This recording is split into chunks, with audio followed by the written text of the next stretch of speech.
We are a family. We are Liverpool. This means more.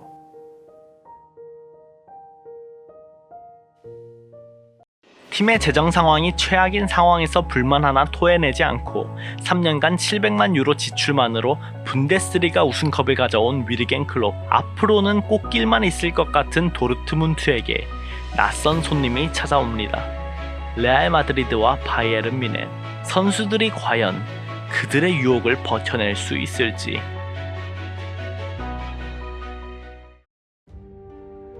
우리는 활과 화살을 가지고 있다. 그리고 우리가 목표물에 조준을 잘한다면 충분히 목표물을 맞출 수 있다. 그런데 문제는 바이에른 뮌헨이 바주카를 들고 있다는 것이다. 10-11 시즌 부임 3년 만에 단돈 700만 유로만을 지출하여 팀의 리빌딩은 물론 분데스리가 우승컵까지 안겨준 위르겐 클롭. 하지만 기쁨도 잠시. 이처럼 재정 상황이 불안정하고 위상도 높지 않은 클럽이 우승을 하게 되었을 때 큰 문제가 하나 발생하게 되죠. 대부분의 선수의 경우 레바민이라 불리는 유럽 거대 빅클럽에 가는 것이 선수로서 최종 목표이기 때문에 도르트문트와 같이 비교적 규모가 작은 클럽에서 자신의 활약을 보여주고 그곳으로 떠나려는 계획을 가지고 있습니다. 그러니 자연스럽게 몇몇 선수들은 레알 마드리드나 바이에른 뮌헨에서 나한테 관심 없나? 눈치를 보며 자신을 어필하고 있었죠. 어떤 식으로도 그들과의 경쟁에서 이길 수 없었던 도르트문트로서는 레알 마드리드나 바이에른 뮌헨이 영입 제안을 할 경우 그들의 제안을 거절하고 선수를 팀에 남겨놓을 방법이 없었습니다. 구단에선 돈도 없으니 거액의 재계약 제안을 할 수도 없는 노릇이고 기분 좋게 우승을 하고도 하루하루 걱정으로 지내던 차에 역시나 레알 마드리드로부터 도르트문트의 핵심 중 핵심인 누리 사인에게 관심을 보였습니다. 당시 그들의 감독은 조세 무리뉴, 당대 최고의 선수인 크리스티아노 호날두를 필두로 카카, 디마리아, 웨질, 케디라 전 포지션에 걸쳐 최고의 선수들만을 영입하는 갈락티코 2기를 펼치고 있던 레알 마드리드 입장에선 몇몇 로테이션 자원이 필요했었는데 그 레이더망에 누리 사인이 들어왔던 것이죠. 지난 시즌 도르트문트가 리그 우승을 하는 데 있어 카가와 신지, 바리오스, 수보티치, 후멜스 수많은 선수들의 활약도 중요했지만 그 중에서도 가장 큰 핵심은 바로 누리 사인이었습니다. 키커지에서 실시한 선수들 간의 올해 최고의 선수 투표에서 무려 46%의 지지를 받으며 압도적으로 1위에 위치할 정도로 팀 내 영향력이 가장 큰 선수였죠. 이러니 자연스럽게 그들의 레이더망에 들어왔고 이적을 하게 될 경우 주전 경쟁이 불가피한 상황이었지만 어릴 적부터 꿈의 클럽이었던 레알 마드리드로 향하게 되었습니다. 여기서 잠깐 TMI. 리그 우승 퍼레이드를 끝내자마자 2011년 5월에 누리 사인의 에이전트로부터 연락이 왔었다고 합니다. 레알 마드리드가 널 원하고 있다. 이전부터 여러 빅클럽들과 루머가 돌았지만 레알 마드리드와는 한 번도 언급된 적이 없었기 때문에 기대도 하지 않았던 그는 갑작스러운 제안에 굉장히 놀랐죠. 그리고는 깊은 고민에 빠졌습니다. 어릴 적부터 도르트문트에서만 선수 생활을 했기 때문에 그에게 있어서 도르트문트는 단순한 축구 클럽이 아닌 정말 집처럼 편안한 곳이었죠. 그런데 여기서 자신의 꿈인 레알 마드리드로 가느냐 아니면 지금까지 나를 이 위치까지 오게끔 도와준 도르트문트에 남느냐 쉬운 결정이 아니었습니다. 아내와 가족들하고도 몇 시간 동안 이야기를 나누었지만 선뜻 결정을 내릴 수 없었고 그는 위르겐 클롭에게 찾아갔죠. 감독 입장에서는 이적을 고민하는 선수의 말을 들어주는 것 자체만으로 기분이 좋지 않을 수 있지만 위르겐은 여기서 이런 말을 했습니다. 누리, 그건 너의 선택이야. 너의 심장이 가는 대로 선택해.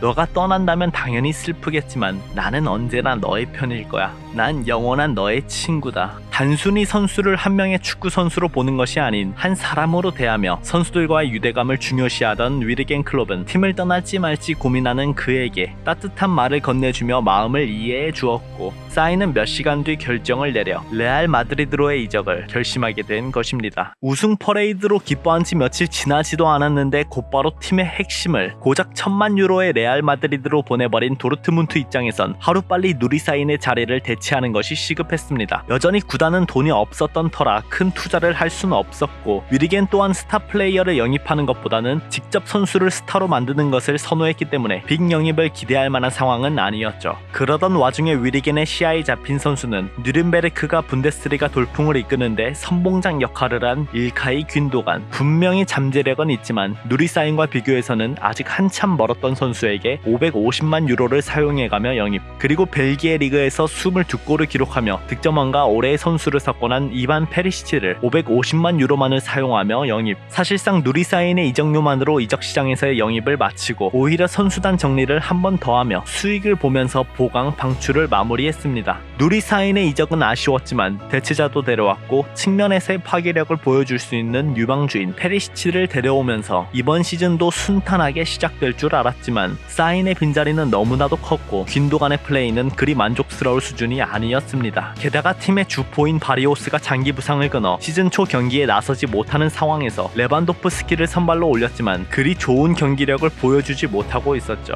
그렇게 리그 6라운드까지 2승 1무 3패의 초라한 기록, 리그 11위까지 떨어지며 위기에 몰렸었지만 6라운드 하노버 원정에서 2대1 패배를 기록한 뒤로 완전히 각성한 도르트문트는 그 후로 리그 11경기에서 8승 3무의 호성적을 거두며 1위 바이에른 뮌헨과의 승점 차는 단 3점으로 후반기 역전 우승의 발판을 마련해 두었죠. 자국 내에서는 이제 슬슬 자신들의 위치에 올라온 도르트문트였지만 지난 시즌 리그 우승팀 자격으로 참가한 8년 만의 챔피언스 리그에서는 토너먼트에 진입조차 하지 못하고 조별 예선 1승 1무 4패, 조 4위를 기록하며 순식간에 탈락하고 말았습니다. 이 참패의 원인 중 하나는 경험으로 위르겐 클롭과 현재 선수단 모두 챔피언스 리그에 참가하는 것 자체가 이번이 처음이었기 때문에 경험적인 측면에서 너무나도 떨어졌던 것이죠. 하지만 항상 패배로부터 교훈을 얻는 위르겐 클롭은 이 분노를 곧바로 분데스리가와 포칼컵에 집중시키겠다고 다짐을 했죠. 전반기 게겐프레싱의 영향으로 많은 체력 소모를 했던 선수단은 겨울 휴식기 동안 달콤한 휴식을 취하며 체력을 보충한 결과 꿀을 찾아다니는 벌과 같이 리그를 완전히 폭격했습니다. 후반기 시작과 동시에 함부르크 원정 5대1 대승을 기록한 것을 시작으로 리그 20라운드 만에 드디어 1위 자리 탈환. 본격적인 궤도에 오른 꿀벌 군단의 진격은 어느 팀도 막아낼 수 없었고 시즌 32라운드 메넨글라드바흐와의 홈경기에서 2대0 승리를 거두며 리그 2경기를 남기고 조기 우승을 달성해버렸습니다. 그 이후로 남은 리그 2경기마저 5대2 4대0 대승. 리그 6라운드 하노버와의 경기에서의 패배 이후로 무려 28경기 무패 행진을 하며 이 기간 동안 23승 5무 72득점 19실점, 시즌 초 6경기에서 2승 1무 3패 7득점 6실점. 이렇게 비교해보면 이 기간 동안 얼마나 미친 활약을 보였는지 알 수 있겠죠. 최종 25승 6무 3패 승점 81점으로 분데스리가 최다 승점 기록까지 갈아치운 위르겐 클롭의 다음 타겟은 바로 포칼컵. 리그에서의 무패 행진과 더불어 포칼컵에서도 무패 행진을 기록하며 가볍게 결승전에 안착해 있던 도르트문트의 상대는 바이에른 뮌헨. 바날이 물러나고 하인케스가 부임하며 로벤과 리베리 그리고 마리오 고메즈를 필두로 짜여진 공격 전술은 특히 유럽 대항전에서 그 누구도 막지 못했죠. 특히나 챔피언스리그 4강전 역대급 팀이라 불리는 무리뉴의 레알 마드리드를 상대로 승부차기 끝에 승리를 거두며 결승전에 올라왔을 정도로 물이 오른 상태였습니다. 그리고 챔피언스리그 결승전이 자신들의 홈구장에서 열리는 것과 더불어 결승전 상대는 바이에른 뮌헨과 비교하여 객관적으로 열세인 첼시였기 때문에 챔피언스리그 우승컵은 당연하고 그 전에 펼쳐지는 포칼에서 우승까지 달성하면 더블로 시즌을 마무리할 수 있겠다는 흐뭇한 생각을 하고 있었습니다. 게다가 지난 리그 28라운드 사실상 분데스리가 우승을 결정짓는 중요한 도르트문트 원정에서 1대0 패배를 하며 우승컵을 도르트문트에게 넘겨주었기 때문에 그들에 대한 분노와 복수심은 하늘을 찌르는 상황이었죠. 반면에 1989년 이후로 단 한 번도 포칼에서 우승컵을 들어올려 본 적이 없는 도르트문트. 이번 결승전에서 승리를 거둔다면 23년 만의 우승과 함께 구단 역사상 처음으로 더블을 달성할 수 있는 절호의 기회였습니다. 그렇게 시작된 복수심에 불타오르는 바이에른 뮌헨과 역사를 새로 쓸 수 있는 도르트문트의 결승전. 두려울 게 없었던 도르트문트는 시작 3분 만에 카가와가 선제골 기록, 곧바로 동점골을 먹히긴 했으나 뮌헨만 만나면 결정력이 배로 늘어나는 레반도프스키가 해트트릭을 기록하며 디펜딩 챔피언 상대로 5대2 대승, 그냥 완전히 찢어버렸습니다. 도르트문트는 이 우승으로 역사상 처음으로 더블 달성. 바이에른 뮌헨은 리그에 이어서 포칼에서도 도르트문트에게 밀려 준우승을 기록한 충격을 이겨내지 못하고 홈에서 펼쳐진 챔피언스리그 결승전마저 첼시에게 패배하면서 준우승 트래블을 달성하고 말았습니다.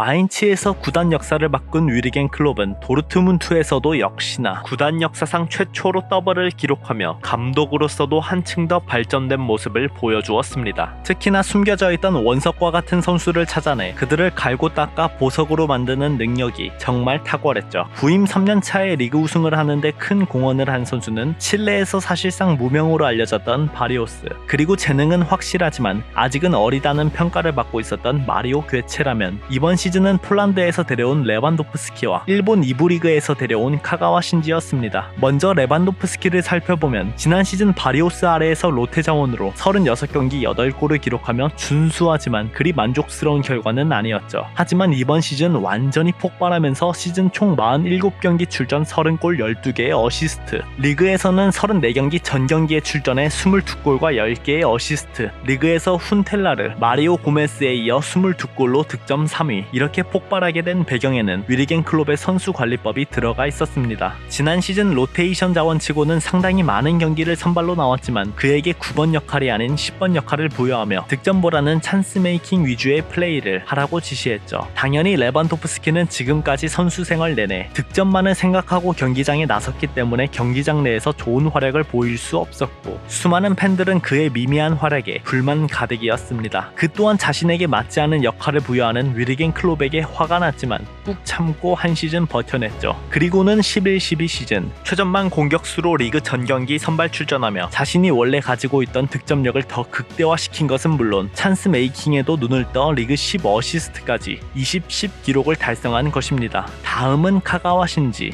지난 시즌 전반기 리그 MVP급 활약으로 도르트문트를 이끌었던 그는 후반기 부상으로 인해서 사실상 모든 경기를 놓쳤습니다. 하지만 돌아온 11-12 시즌 그는 시즌 초반부터 세컨 스트라이커 위치에서 미친 활약을 선보이더니 괴체마저 장기 부상으로 빠지자 중앙에서 볼 배급을 하며 불안했던 사인의 빈자리, 그리고 괴체의 자리마저 혼자 메꿔버렸죠. 시즌 총 43경기 출전 17골과 14개의 어시스트, 득점에는 원래부터 일가견이 있던 선수였지만 플레이메이킹 기질까지 한층 더 발전시키며 시즌을 마쳤죠. 그의 활약에 놀란 온갖 미디어에서는 그를 유럽 올해의 팀 미드필더 부분에 포함시켰고 키커지에서 평가하는 선수 등급에서도 월드클래스 평가를 받았습니다. 이는 역대 분데스리가에서 뛰었던 아시아 선수 중 두 번째로 79-80 시즌 전반기 차범근 선수가 받은 이후 무려 32년 만의 경사라고 볼 수 있죠. 이 두 명의 엄청난 활약이 더해지니 전방과 중앙에서 바리오스, 사인, 그리고 괴체까지 3명의 빈자리가 컸음에도 불구하고 완벽하게 채울 수 있었던 것입니다. 이는 위르겐 클롭의 위기 대처 능력, 선수의 재능을 한층 더 발전시켜주는 능력, 그리고 선수단 멘탈 관리까지 감독으로서 얼마나 대단한 능력들을 갖추고 있는지 알 수 있는 대목이죠. 하지만 이렇게 대단한 능력을 지닌 위르겐 클롭도 막지 못하는 게 하나 있죠. 바로 빅클럽들의 관심. 지난 시즌에는 중앙 핵심 자원인 누리사인에 대한 레알 마드리드의 관심, 이번 시즌에는 중앙 핵심 자원인 카가와 신지에 대한 맨체스터 유나이티드의 관심, 포칼컵 결승전에 퍼거슨이 직접 경기장에 찾아와 카가와 신지를 지켜볼 정도로 관심이 많았던 터라 도르트문트는 빠르게 시즌 종료와 함께 카가와에게 주급 2배 인상을 조건으로 재계약을 제안했지만 그는 잉글랜드에서 뛰고 싶다고 입장을 표명하며 이를 거절했죠. 그리고는 곧장 퍼거슨과 대화를 나누러 영국으로 향했고 순식간에 맨체스터 유나이티드와의 계약을 마무리 지었습니다. 이토록 빠르게 진행될 수 있던 이유 중 하나는 프리미어 리그가 최고라는 일본인들의 인식 때문이었는데 당연히 그들의 눈에는 맨체스터 유나이티드에서 활약하는 편이 도르트문트에서 활약하는 것보다 더 위대한 일이라 생각했기에 카가와의 마음을 돌리는 것은 쉬운 일이 아니었죠. 이렇게 다시 한번 지난 시즌과 같은 상황을 마주하게 되었지만 도르트문트 내부진은 이미 그에 대한 준비를 마친 상황이었습니다. 전반기부터 카가와의 활약이 워낙에 대단했던 터라 그때부터 여러 빅클럽들의 관심이 들끓고 있었고 이때 미리 메넨글라드바흐에서 뛰고 있던 도르트문트 유스 출신인 마르코 로이스에게 러브콜을 보내고 있었습니다. 전반기 17경기 동안 10골 3어시로 팀을 하드 캐리하며 메넨글라드바흐를 4위권에 안착시켜준 로이스에 대한 빅클럽들의 관심은 상당했지만 클롭이 그에게 미리 연락을 취하며 미래 계획과 관련해서 상세히 말하며 설득했고 특히나 고향팀에 돌아와 뛰는 것에 대해 고심을 하고 있던 그는 바이에른 미넨의 유혹을 뿌리치고 도르트문트로의 이적을 결심했습니다. 그 결과 시즌 중 도르트문트로의 이적은 확정해둔 채 시즌 마지막까지는 메넨글라드바흐에서 출전하고 종료와 동시에 팀을 옮겼죠. 카가와가 시즌 총 총 43경기에 출전하며 17골과 14개의 어시스트를 기록한 반면 마르코 로이스는 오히려 한술 더 떠서 37경기 출전 21골과 14개의 어시스트. 게다가 시즌 종료 후 키커지 선정 11-12 시즌 독일 분데스리가 MVP.